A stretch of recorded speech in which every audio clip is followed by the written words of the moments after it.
panels, let's make one thing absolutely clear. It is already the aspiration of law enforcement in these places with incredibly high rates of crime to see everything. They want to know who the people committing these abuses are, they want to put them away, and there is immense cultural pressure often to put police on the ground and do things that massively destroy these communities. We think that given they have this desire anyway, we're just going to let them see everything. And we're going to explain why this dramatically improves the quality of lives of people in these communities as a result. What is the policy we support? Like, by and large, we think these would have the usual protections of evidence, right? You would need a warrant for some reason, like, to get access to this information. You have the presumption that a crime has occurred, for instance, and we would set up all the usual standards that we put on law enforcement to do this sort of stuff. I want to make 3 observations about this debate, though, before I get started. First of all, I would note that this is not too different, for instance, from the police just asking people in the local area to show them their CCTV footage, right? So if privacy concerns are a thing, there are always ways there are similar evidence can be collected. Second of all, the fact that you exist in a public space should indicate that you have succeeded some capacity to presume that you are in a private space where your actions are private and not in public. People can see you, your actions could be witnessed by the police. So again, I don't think privacy is a tremendous concern. And last of all, it is incredibly important that we recognise that a lot of these communities in these urban areas can be shattered by crime, right? These can be places where it is not safe to walk the streets at night, right? Communities where people do not feel safe living among these communities, and the economic reality on the ground is terrible because no one can have the basic reality,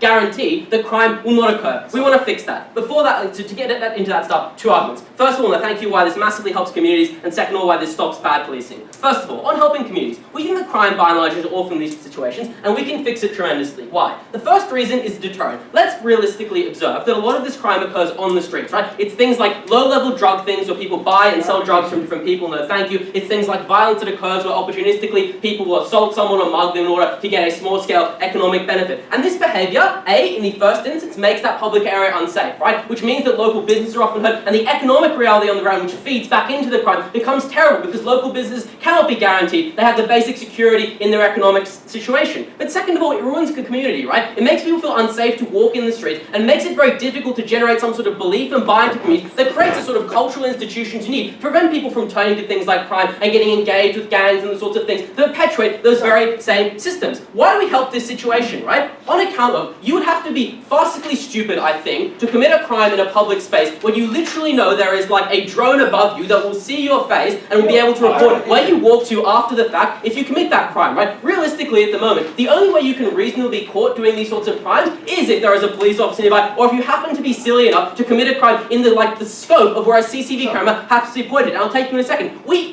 massively redress the balance of sort of observational power in these instances, right? Because every criminal has to be afraid of doing something opportunistically. Will I be caught? Will I be seen walking home? And then will I end up being put away in jail for this action? Sure. Are you also okay with the NSA reading emails and messages without knowing the identity of the senders?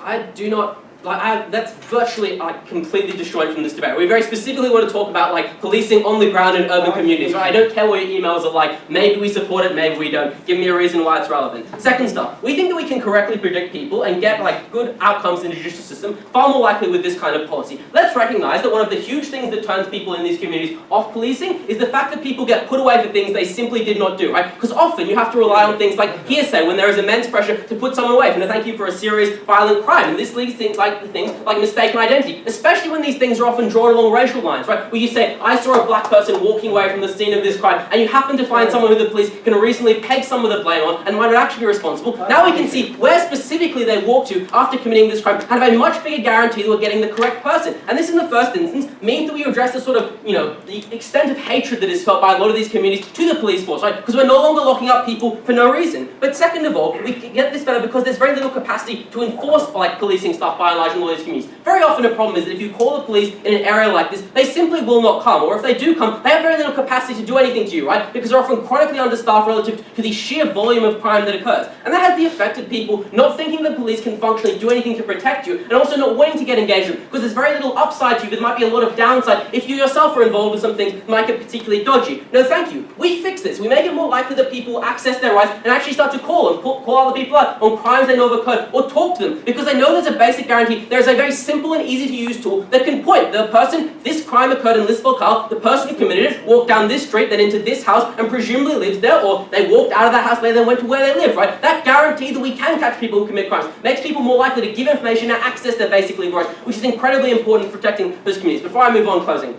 Sure. The info slide is quite specific, that there is no specific data available, i.e. an individual cannot be recognized, nor can in license plate, for example. How does your argument work under those constraints? Because I do not need to see your face to see that the figure walked from point A to a house that they stayed in, waited there and slept all night, then went to a job and then came back to the same location on repetition, right? You can't ping us and saying that, like, when we have these drones in the sky that see all, that we cannot possibly work out the person who committed a crime in location X, then like went to live in a certain place, and then there was obviously the person who committed the crime. Second argument, why this stops bad policing. We think it's very realistically true that a lot of police in these situations do terrible things to communities by and large. We think there are three specific reasons why it comes about. First of all, a lack of safety on the streets. That means that because you do not feel safe as a police officer, you're more likely to lash out in an incredibly violent and dangerous way. Second of all, a lack of information. If you don't know where these safe and unsafe places are by and large, because you don't have perfect information, you're more likely to come down hard on the criminals who you do see, because you don't know how dangerous they are. And third of all, a very cultural desire to punish people who are criminals, often for cultural reasons, right? When white Americans think that people who live in the ghetto and urban places of the US are just dangerous people and we should morally punish them for some reason. Why do we fix this situation and make policing in the situation much better? First of all, because we can guarantee police safety by and large, right? We will have much more granular and much more specific detail on where violent crimes are occurring, specifically where they occur, and what situations they are occurring in. Also, the fact that the deterrent effect I want to talk about means that people are going to be less willing to take on the risk of committing a violent crime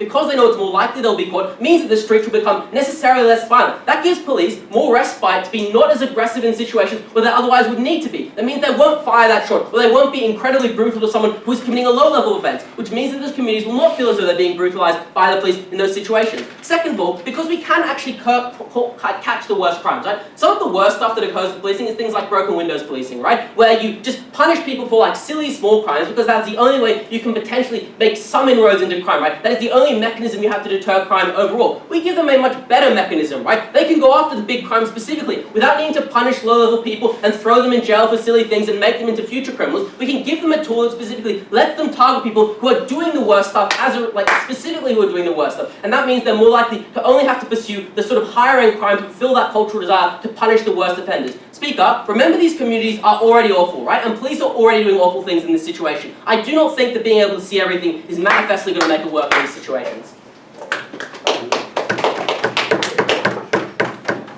Thank you, Prime Minister, and invite the Leader of the Opposition to open the case for side opposition.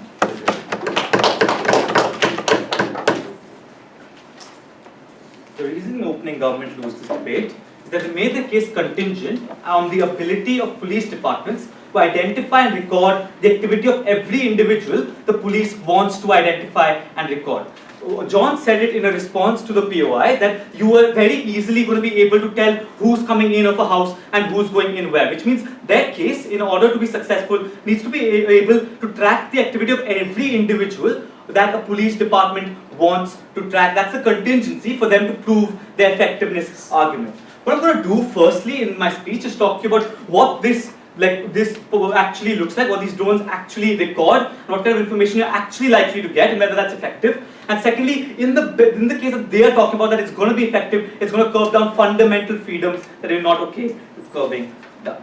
Firstly, on what this will actually look like and what's the kind of information you're actually likely to get. John said that you can, the police can just track every individual who comes in and out of the building because it's so easy, you're coming in from one place and going into another. I don't think it's that simple because you can't see an individual's face because of the info slide. Which means if a person changes its clothes and walks into a crowded area, it's not that easy to just say, hey, the same guy walked in and out of there, you can easily track them. Which means for people who are very fundamentally trying to hide their activity, it's very difficult for you to track them because they can change their clothes, take different paths to where they want to go the next time. So you can't actually deter the worst criminals who are trying to be very, very sneaky on your side. Thus, the second reason it's not that effective a policy is that you can't use this as evidence against individuals, right? You think, given you don't actually have that beyond reasonable doubt an individual's face on the footage, it's very difficult to use this as evidence against individuals in trials, right? So even if you have this, it's only going to be used for surveillance and you can't use it for evidence in prosecuting other individuals. The third reason this is a bad policy in terms of effectiveness is what John concedes, right? There are often cases of mistaken identity and racial biases.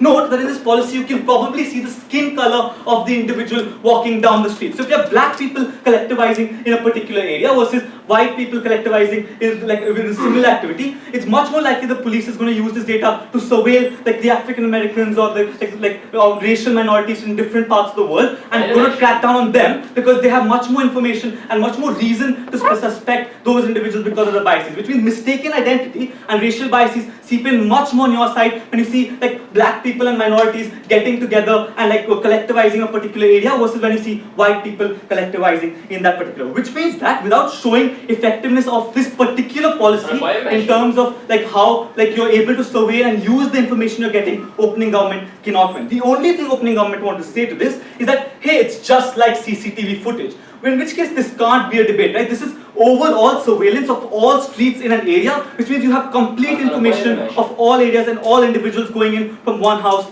to another, which means you have to take that burden on your side of the house. I'll take you. So a lot of the worst crime, like violent crime, opportunistic stuff, doesn't happen in a crowded square they can run away. It happens at night in isolated locales, and we can very readily see where those people go. You can't just say we can't catch anyone with this policy. Right. But firstly, you said that you can, you will need to get a warrant to do this in the first place, right? You were the one who said that you can't just surveil anybody and predetermine where you're going to put your policing in the first place. The second thing to say to that is that you can, when a crime is committed, and you also have police patrols in these areas, right? Often you can patrol these areas and you can have more witness evidence of crimes in particular areas. To the extent that you don't have any witness evidence on your side, even if you have this data of surveillance, you can't use that as evidence in a court because you can't see the face of that individual. So even if you know some guy killed another guy in a back alley, you can never catch that individual because you can't beyond reasonable doubt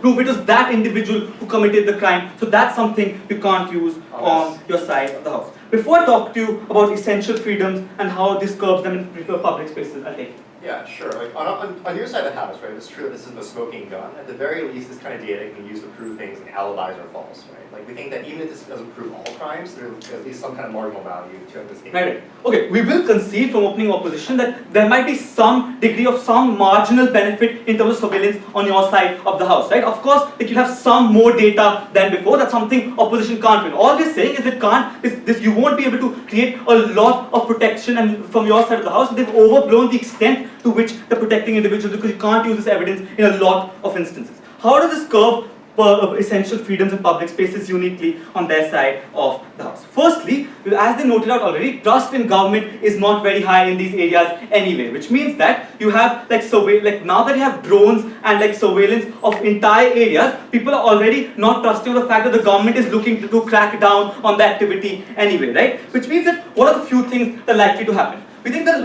in a lot of governments in the world are actually oppressive to particular movements and towards particular communities. Which means that if people are trying to collectivize as a particular movement, say the Black Lives Matter movement in the United States of America, or say for example homosexuals want to go to a gay club at night and walk out, right? We think that you give the oppressive governments a tool by which they can see which people are going to a gay club and going out in these areas and store that indefinitely, which means they can use that in the future at any point in time. You give them tools to crack down on freedoms of individuals who are collectivizing in particular areas, whether that be homosexuals in gay clubs, or whether that be people trying to meet at someone's home to discuss a political movement, right? It gives governments a tool to crack down on the political opponents and minorities that they don't like, right? What this does is that as opening government points out, in the worst case for them to be effective, it allows the police department to surveil individuals and where groups of individuals are collectivizing or not, right? Which means often groups of individuals that police departments most heavily crack down on, like African Americans in the United States or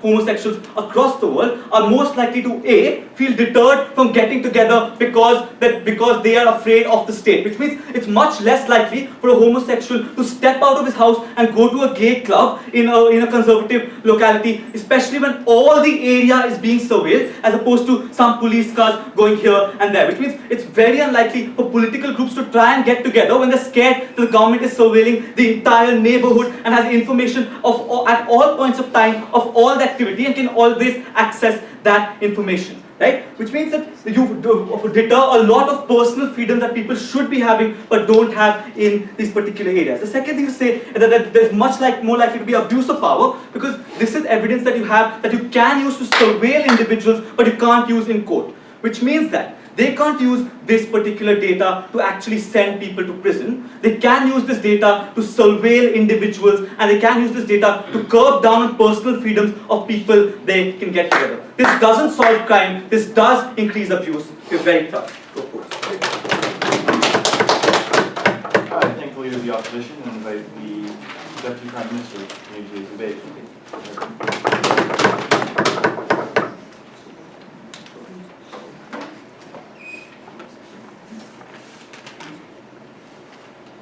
I found it amusing when one of the problems that opposition had with this is that if you can't see their face, you'll never be able to get a prosecution. Believe it or not, wearing a mask or a balaclava is not a foolproof way to avoid being caught and convicted of a crime. You can instead use other information, like the fact that the person on one side of the street who then continued walking across it was likely the same individual, and they didn't teleport out and become replaced with someone else in the middle of their walk down the street. That's the kind of information that we can use, but the basic continuity of the person when we have this surveillance information to be able to get convictions that we wouldn't otherwise be able to get. 2 points in this speech. First, is this an effective policing tool? Secondly, how does this affect privacy? First, I think opposition fundamentally misunderstood how this policy worked, because they thought that what you'd have to do is say, we want to monitor a particular area because we have suspicions that things are occurring, and as a result we're going to fly a drone at 20 feet above them, following the guy along the street. That's not what occurs. Instead, what you have is a drone at a very high level with a high-resolution camera that's able to capture a wide area, and then you have that stored in a database which the police are able to access when they gain a warrant where they have particular suspicion that a crime has been committed, and as a result gain access to that information and data that has been stored. That allows people to access information across a very broad area. And just think about it, like if you're on a plane even at a height of about 3,000 feet with a high-resolution camera, you can see a lot. You can see individual people, you can see individual cars, and you can see their movements. You can't pick out their faces, just like this won't be able to, but you can gain useful information. We think that it's more likely that some guy in a light aircraft with like his Canon camera is going to do a far worse job than what we'd be able to do with these drones, which have been specially set up to be able to capture wide areas and gain access to that information. That's why we believe that's going to be useful and gain more convictions as a result, and that we believe that's going to be a good thing. The next thing they said is that you're more likely to harass people. So for example, if you have the suspicion that that a black individual was committing a crime, information which is probably difficult to gain from 30,000 feet, but whatever, you then go and target black people within the area in general and harass those individuals. We believe this is far less likely to occur because you gain distinct information from the records that individuals keep. So when you're in a crime situation, it's incredibly stressful, and it's remarkable how little information individuals often remember of that crime. So for example, recently on the streets of London, someone tried to mug me and steal my phone. As a result, I could remember very little about the two individuals who tried to do so. I could remember their ethnicity, I could remember that one of them had pretty bad teeth, and I could remember that one of them was fat. That was all of the information that I had, and that's often the information that police have to go on. Where they have those kinds of vague descriptions from victims, they're far more likely to target individuals on the basis of arbitrary characteristics like their race, rather than information that's able to be corroborated. So what you might be able to do is see, look, there were these individuals in the vicinity of the crime, this individual remembers this individual was roughly in this direction, we're able to track this individual down the street, and we can actually cross-reference it with the CCTV information that they have. What were their concerns with this? Oh, but they might like change their clothes. What are you going to do then? As if this wasn't a problem with any existing form of surveillance like CCTV, or in fact, even relying on witness statements, because people might have changed their clothes regardless of the current technological regime that happens to be in operation. As a result, we at least gain more information, which is more likely to allow us to pinpoint those correct individuals and find them, rather than relying on the hearsay of individuals who often don't remember a crime accurately. Closing. When you tell the police that the only thing you know about the person who mugged you is that they had bad teeth in England, mind you, what are the odds of the police making an arrest or even questioning a suspect?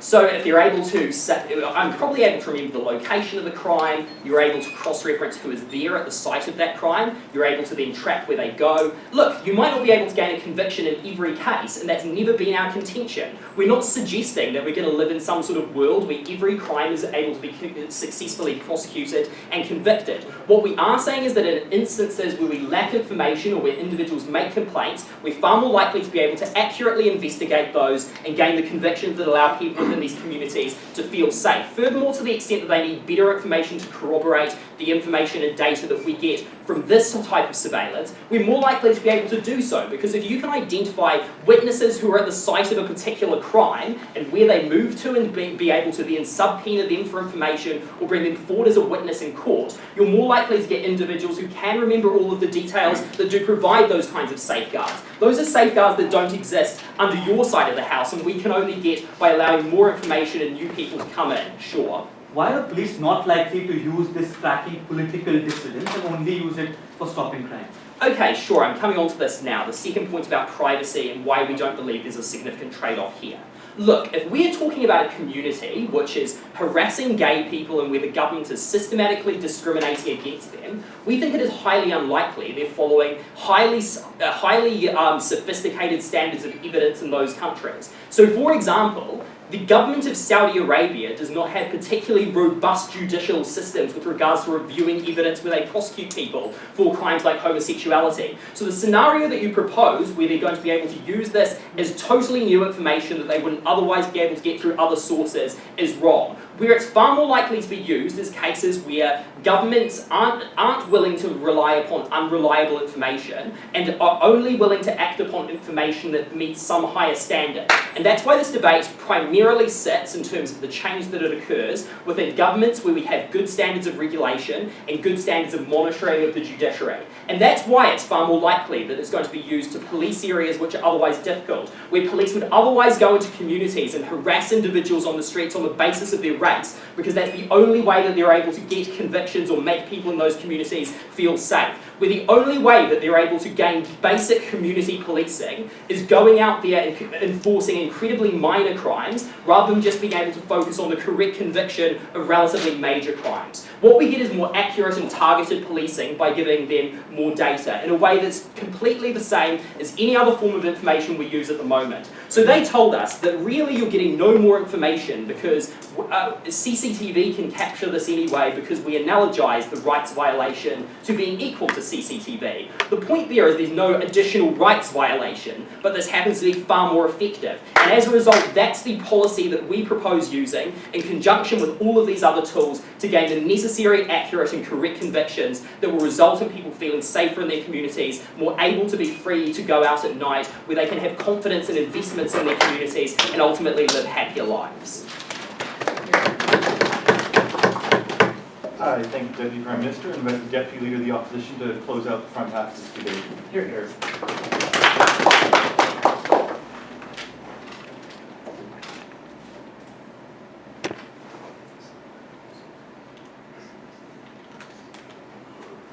The loss of freedom when you surveil public spaces en masse is undeniable in this debate.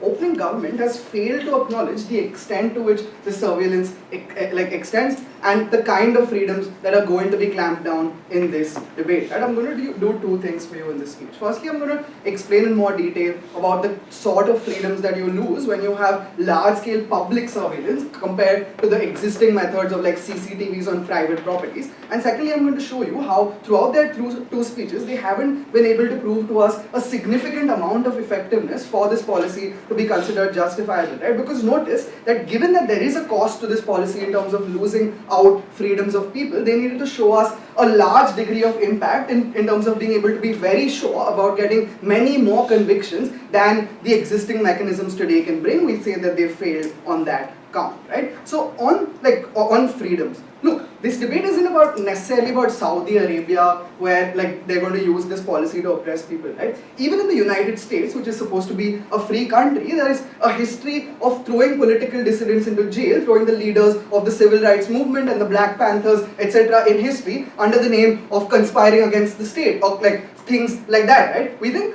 those are the kind of activities that can be very effectively monitored using this policy, right? We gave you in our first speech like arguments as to how you now know where people collectivize, right? So for instance, like now that you see trends of like people who look a certain way and have a particular skin color sit down, tend to like collectivize in this particular area, probably having political meetings, or probably like part of a movement that is protesting against the state. We think that is valuable information that can be then used to like to necessarily try to clamp down on these type of activities, right? What are the things that you can do? You can increase police surveillance in those areas when you want to deter those kind of activities, right? We never heard a response to this ability of people to associate freely, right? Even in terms of like having like sexual minorities in countries like India, which are also free countries, and you also do have places where these individuals can collectivize, even though that activity is criminalized by the state. We think this is also information that then goes into the hands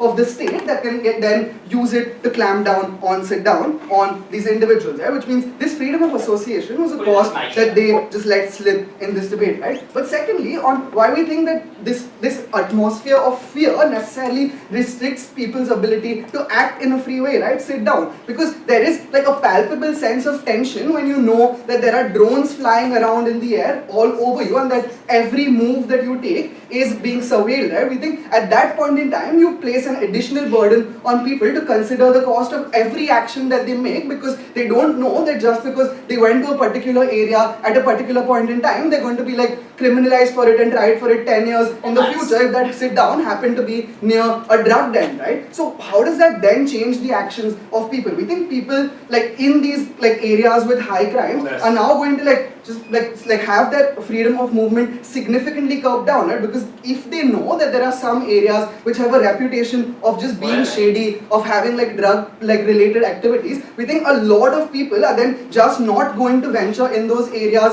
at all, right? Moreover, we think people are not going to want to move into those areas or set up businesses in those areas which just have a reputation of being like bad areas, right? Which means we think they are the people who condemn those areas to then being like ghettoized further and like being impoverished further, because people don't want to go there, people don't want to engage in any sort of activities in those areas, right? Which means that these are all things that need to necessarily be accounted for in this debate, and we hope closing government does a better job of that. But before that point. Yeah, so I think this might be an unpopular notion, right? But even repressed regimes still do things like fight crime, etc. Right? In both worlds they repress, but even if repressive regimes reduce crime, isn't that probably negative? Okay, yeah, right. Okay, so which brings me on to this point of reducing crime, right? Do they really reduce crime? Look back to the two speeches that you've heard and show us undeniable proof as to how you're going to get more convictions on that side of the house, right? Multiple levels of response to this. Firstly, they never really prove the uniqueness of this particular form of evidence collection. Sit down, right?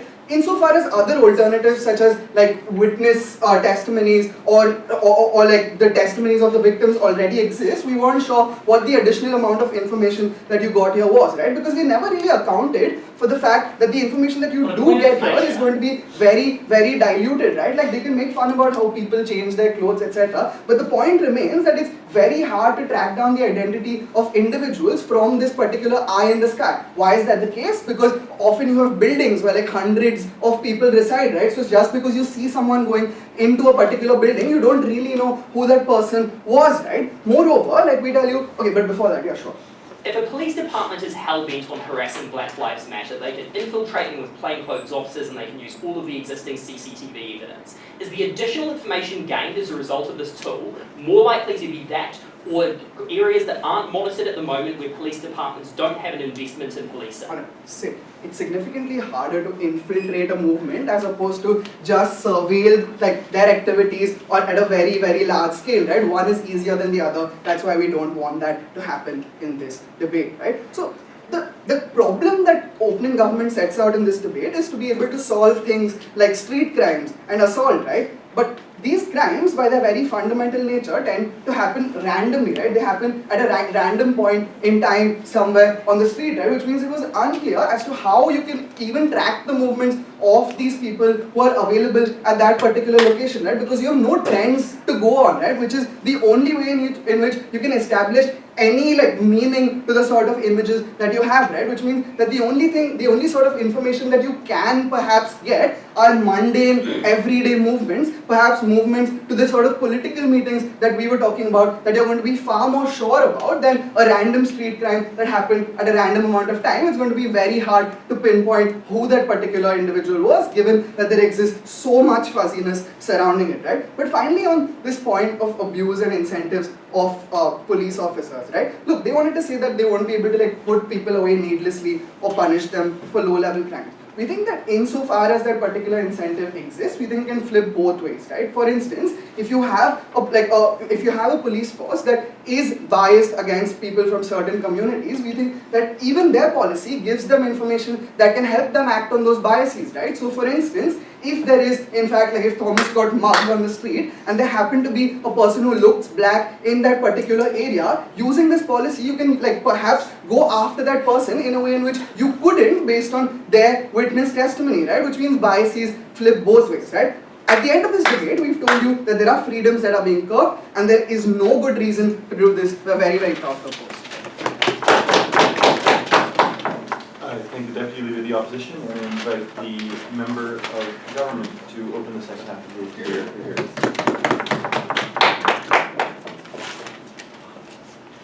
All right, everyone ready?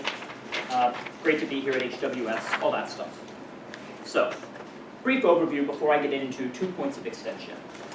Opening opposition hangs their hat on the idea of increased personal liberty in their world because they don't have the surveillance technology. What we're going to explain to you on closing government is why people are actually more free in a world in which this surveillance exists. But even before I get into that, I want to say that if you weigh the benefits to reduce crime, which opening government told you about, then clearly we think that individuals would be willing to give up some marginal amount of personal freedom that probably doesn't benefit them much day to day, more on this later, in order to live in a safer society. I just don't think it's a winning line of argumentation for opening the opposition to try to claim that personal freedom outweighs everything when they don't explain to you how individuals are actually able to take advantage of these freedoms. So, ambiguity is a feature and not a bug. Our first point of extension is about the application of metadata. What we mean by this is that this footage or whatever is going to be most useful when cross-referenced with other information which already exists in the status quo. First point under this. Consider that we already know the location of police officers at all times. They're required to radio in, report where they are, things like that. We tell you that in our world, judges can request not only footage, but also location of police officers. And what this does is create accountability for the police and other public officials. We can see, for instance, that if the police are systematically not responding to calls for help in given neighborhoods, that now there is actually data to indicate the failure to allocate resources to these communities, and similarly for other public services. We tell you that when things like EMS are denied to people in inner cities because cities don't want to allocate resources there, it is much easier to win things like lawsuits against cities and counties for failing to provide access to resources and government services equally in a world where this information exists.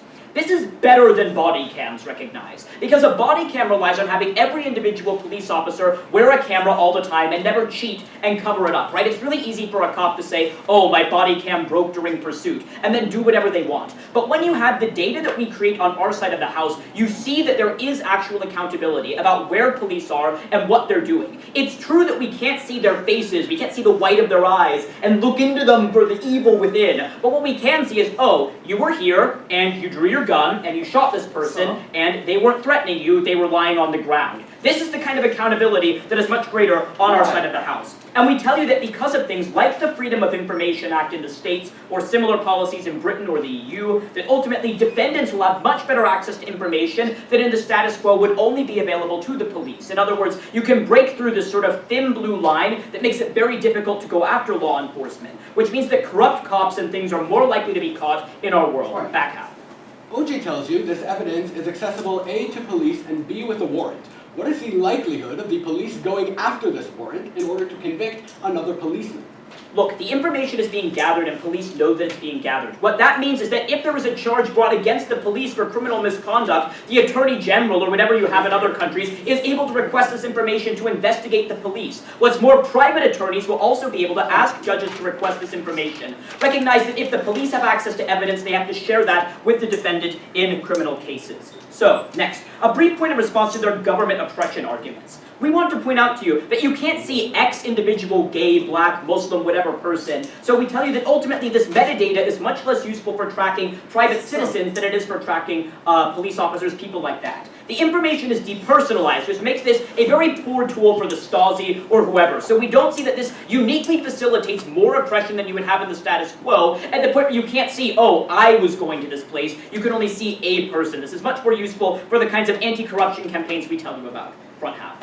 If you want to track cops to make them more accountable, just put GPS devices on their cars or their person. Why track literally everyone else? Look, the point is that yes, that is a good thing that we already do in many cases in SQO, but it's much easier to cheat something that is local than data is being collected by a satellite or a plane. I don't really understand the technology behind this, but it's being connected from space or whatever.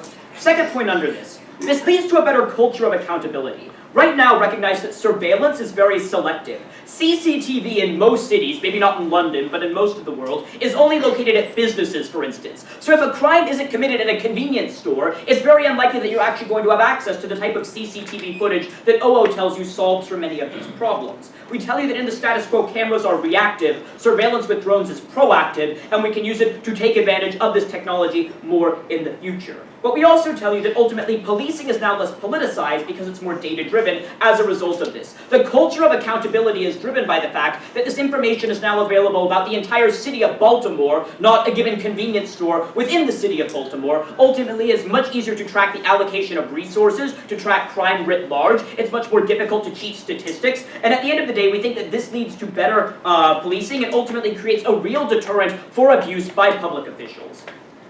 Our second point of extension is about reactions to disasters. I'd like to begin by getting into a point of rebuttal. They talk about a loss of faith in government on opening opposition.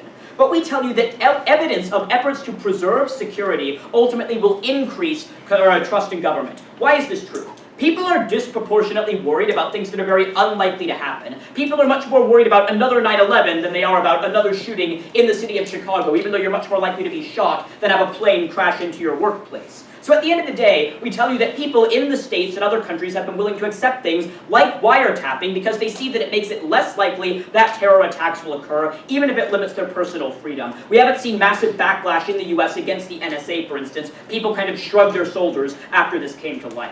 So what we tell you is that ultimately we get better faith in government because this technology is tremendously useful for reacting in emergency situations. What does this look like?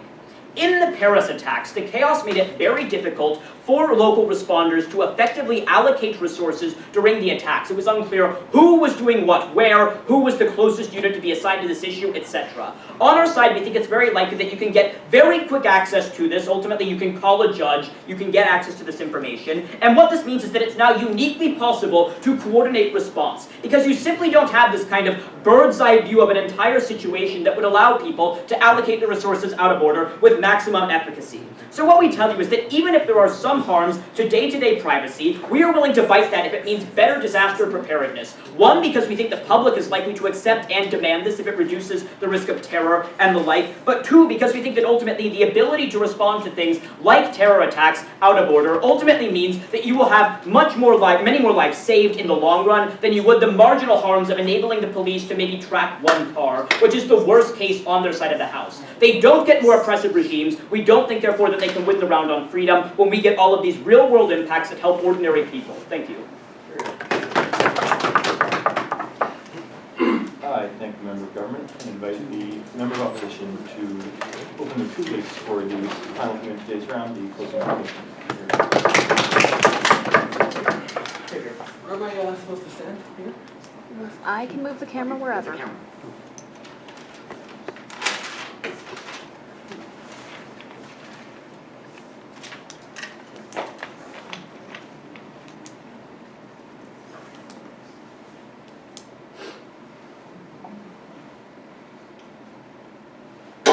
It is unfortunately the case that if you're black, you're more likely to go to jail.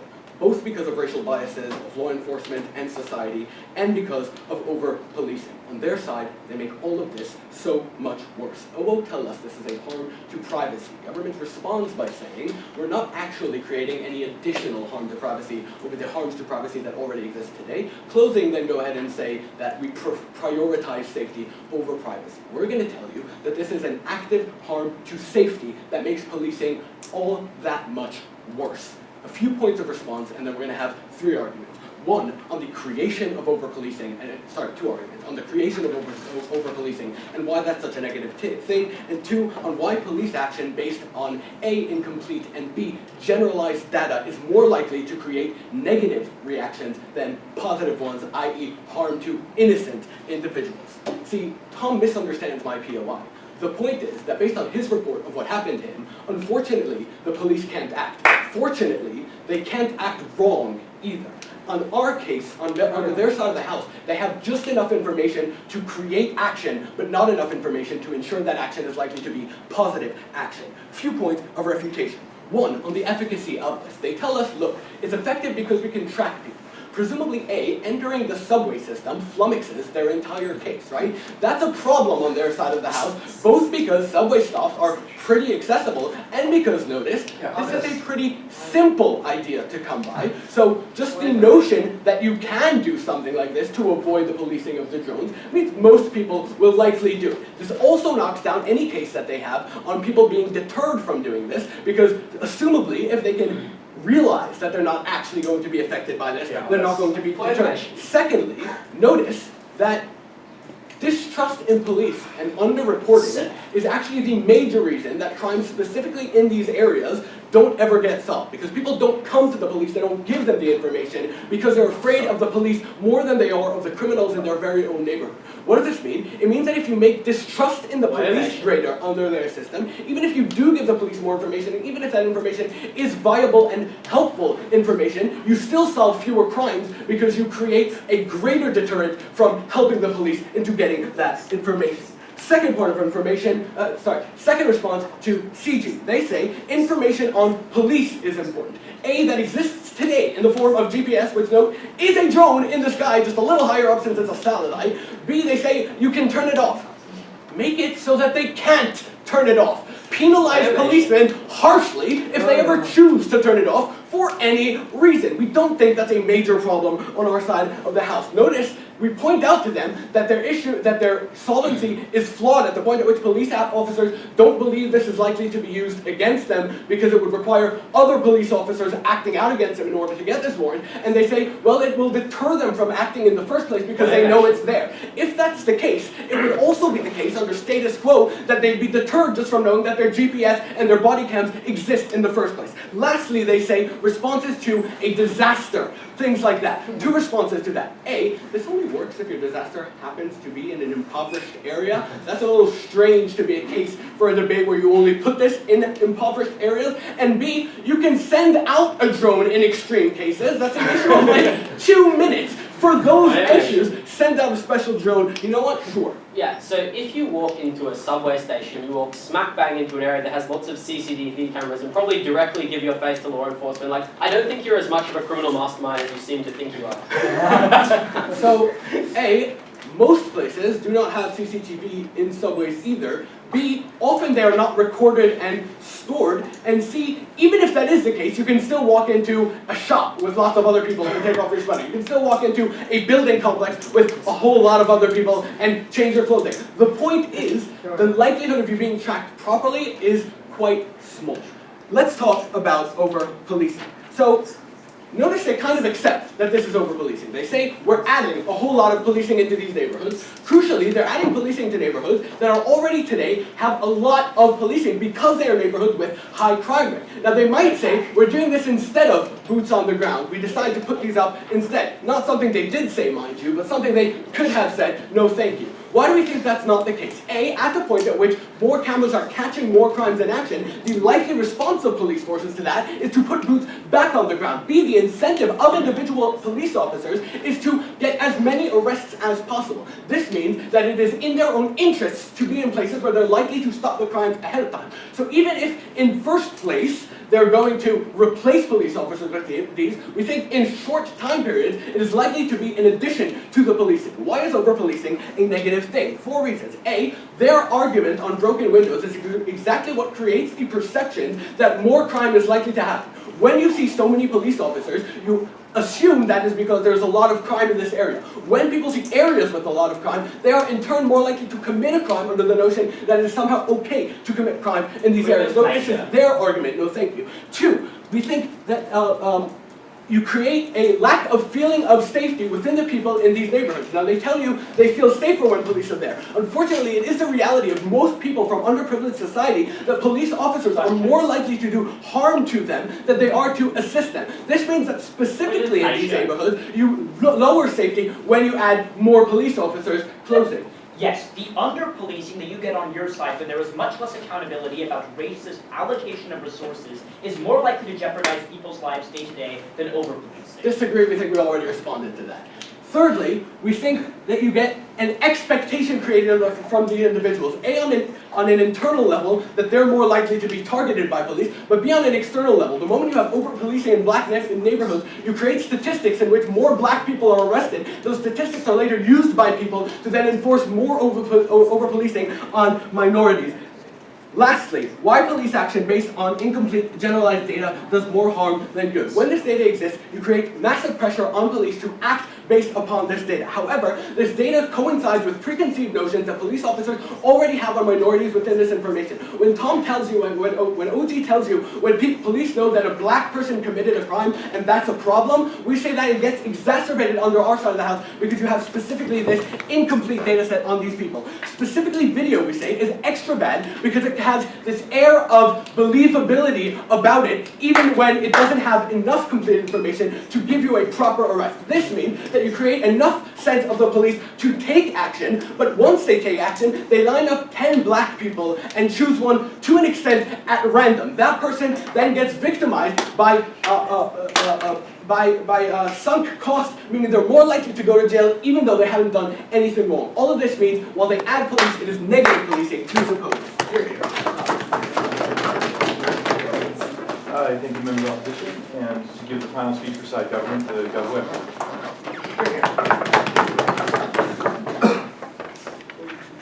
Is everyone ready? Yeah.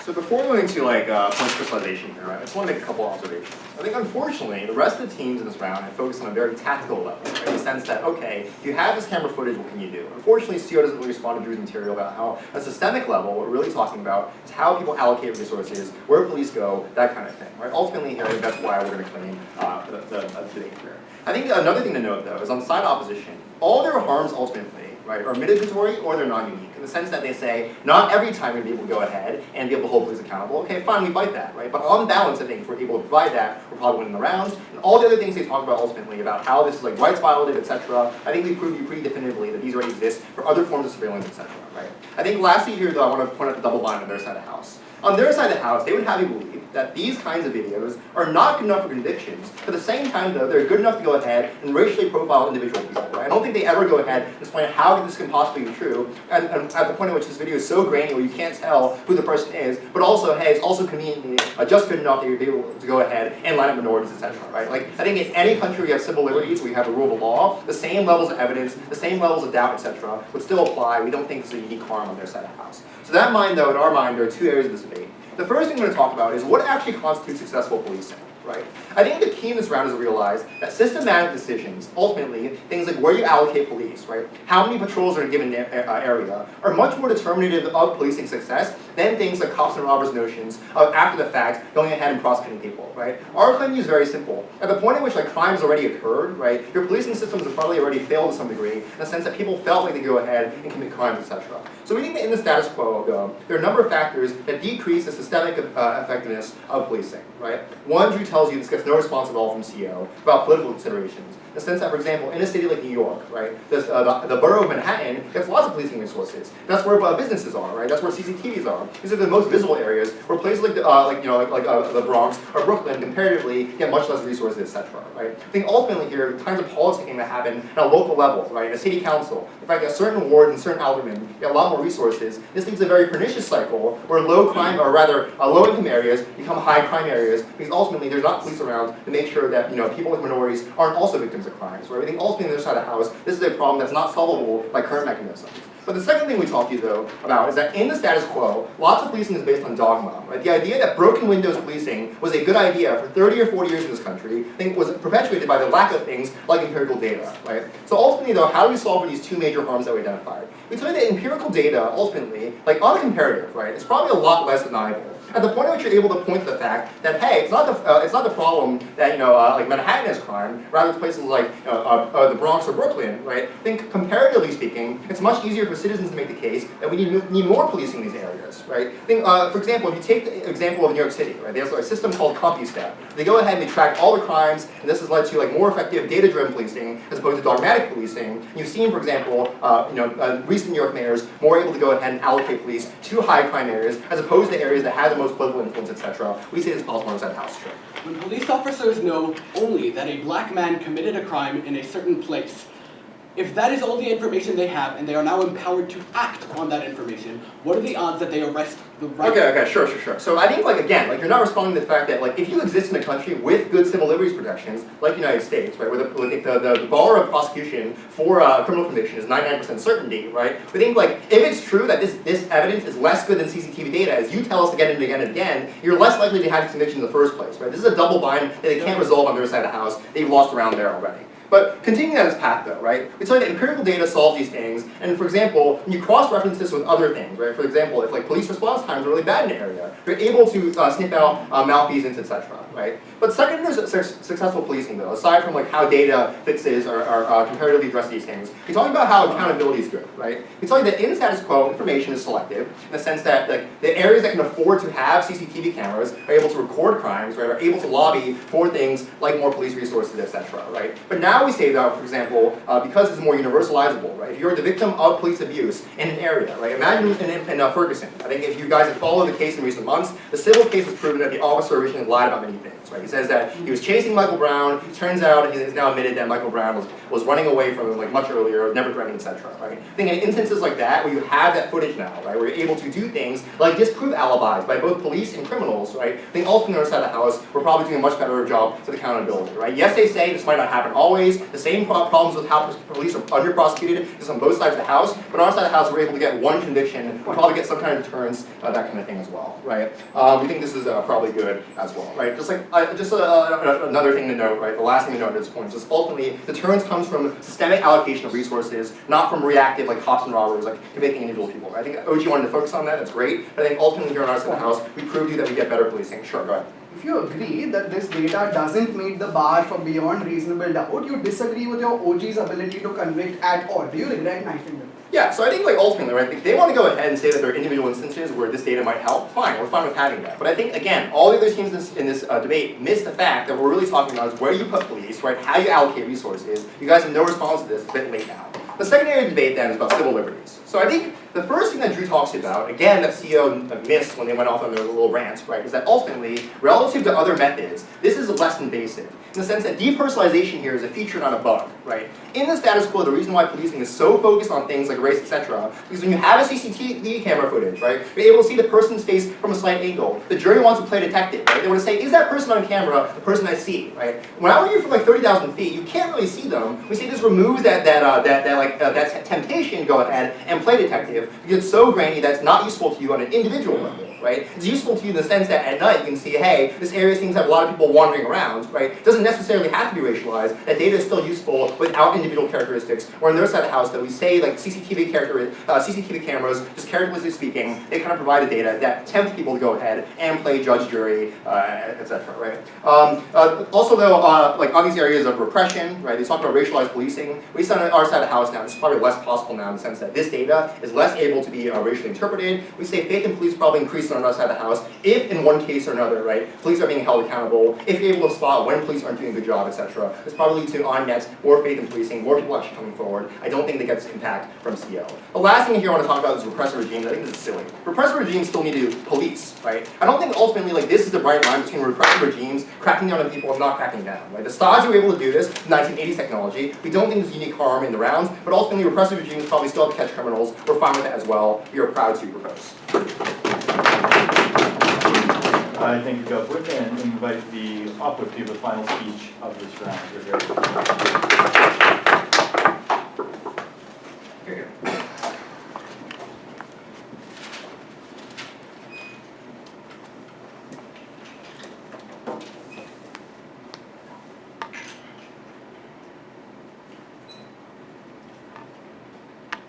We have a criminal system which essentially says we would rather allow people to go free, even if they're highly likely to have committed crimes, if this prevents us from sending some people to jail. This is how the entire criminal system is supposed to be set up. Unfortunately, this doesn't always happen, but this is what we bring you to in extension. We say that this policing system creates a situation where far more people, innocent people, are likely to go to jail. We don't say that you're not likely to send also some guilty people to jail as well. We say that on the balance of civil liberties, which they claim is important, it is preferable to have systems which don't systematically raise the chances of this happening. And that's why we believe that we might be winning this debate. Before I go into my clashes, I have a couple of responses to the case that we've just heard.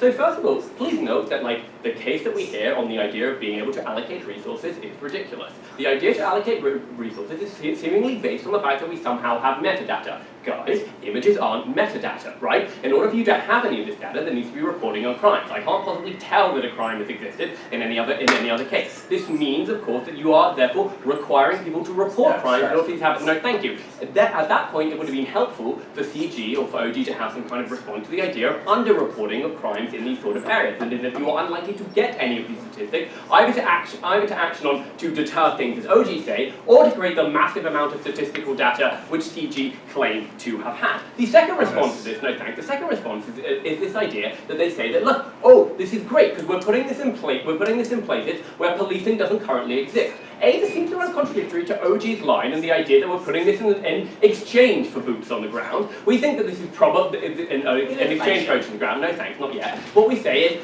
what you're essentially saying is that we also don't think that it's very likely that there isn't some level of policing inside the areas where there is high crime. We think that what you are doing is you're putting this surveillance on it, and B, as Eitan tells you, then they will create pressure for police to enter these areas and to create the boots on the ground, to create all the friction that you guys have been talking about. So we haven't been very, very convinced by the idea that we get any kind of massive civil liberty or changes on this, simply because we don't actually have actionable information. Please note, by OG's model, we only get to survey this information and see anything if there is a warrant because a crime has been committed. This means that any general practices that they want to talk about don't seem to be anything more than what we'd already get under just having crime reporting in areas. Opening.